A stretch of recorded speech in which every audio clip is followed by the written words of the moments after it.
বাস্তুশাস্ত্র বলছে কিছু কিছু অভ্যাস আমাদের অর্থনৈতিক অবস্থা বা স্বাস্থ্যের ওপর বিশেষভাবে প্রভাব ফেলে। বাস্তুশাস্ত্র বলছে যদি কেউ দেবী লক্ষ্মীর কৃপা চান তাহলে তাকে কিছু খারাপ অভ্যাস ত্যাগ করতে হবে এবং একই সঙ্গে কিছু ভালো অভ্যাস গ্রহণ করতে হবে। তো চলুন জেনে নেওয়া যাক কি কি কারণে আমাদের বাড়িতে হঠাৎ করে দারিদ্রতা নেমে আসে। যে বিশেষ কয়েকটি কারণের জন্য আমাদের জীবনে অর্থকষ্ট দেখা দেয় তাদের মধ্যে কয়েকটি আজ আমি আলোচনা করব।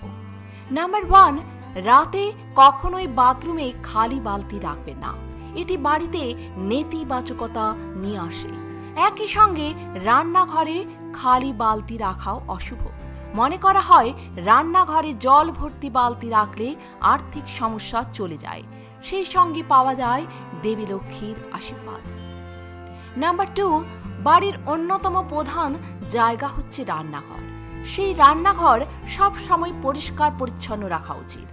রান্নাঘরে নোংরা বাসন রাখা ঠিক নয়। নাম্বার 3, দান ধ্যান করা ভালো, তবে সন্ধ্যায় কখনোই দান করবে না, এতে ঘরে দারিদ্রতা আসে। অনেকেরই অভ্যাস বাড়ির বিছানায় বসে খাওয়া।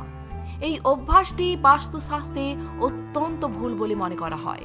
বাস্তুমতে কেউ এমন করলে সেই বাড়ির সমৃদ্ধি হয় না, তাদের সাফল্যের পথে শুধু বাধাই আসে, ঋণের পরিমাণও বাড়তে থাকে।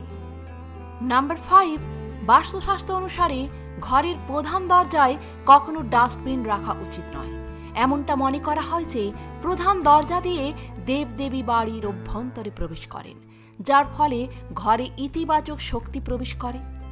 তাই ঘরের প্রধান দরজায় ডাস্টবিন রাখলে মা লক্ষ্মী রাগ করেন। এরপর কিছু কারণ আমি ঝটপট বলে নেব। বাড়ির সদর দরজায় লাথি মেরে খোলা, ভিখারিদের খালি হাতে পাঠানো, চিরুনিতে চুল লেগে থাকা, পুজোর জিনিস মাটিতে ফেলে রাখা, সন্ধেবেলা ঘরের সব লাইট বন্ধ রাখা, ব্রাহ্মণকে দক্ষিণা না দিয়ে কিছু জিজ্ঞাসা করা, আলমিরার দরজাতেই চাবি লাগা ছেড়ে দেওয়া, সর্বশেষ দরজার মাঝখানে বসে থাকা। তো বন্ধুরা, এই অভ্যাসগুলি যদি করে থাকেন তাহলে অবিলম্বে তা ত্যাগ করুন, কারণ বাস্তু বলছে কোনো ব্যক্তির কেবলমাত্র কিছু অভ্যাস তার উন্নতিতে বাধা দেয়, যে কারণে বাড়িতে সর্বদা আর্থিক সংকট লেগে থাকে। তো বন্ধুরা, আজ এ পর্যন্তই। যদি ভিডিওটি ভালো লাগে প্রিয়জনদের কাছে শেয়ার করুন এবং একটা লাইক অবশ্যই করুন। আর আপনি যদি নতুন এসে থাকেন আমার চ্যানেলটিকে সাবস্ক্রাইব করে পাশে থাকুন। ভালো থাকবেন, সুস্থ থাকবেন। ধন্যবাদ।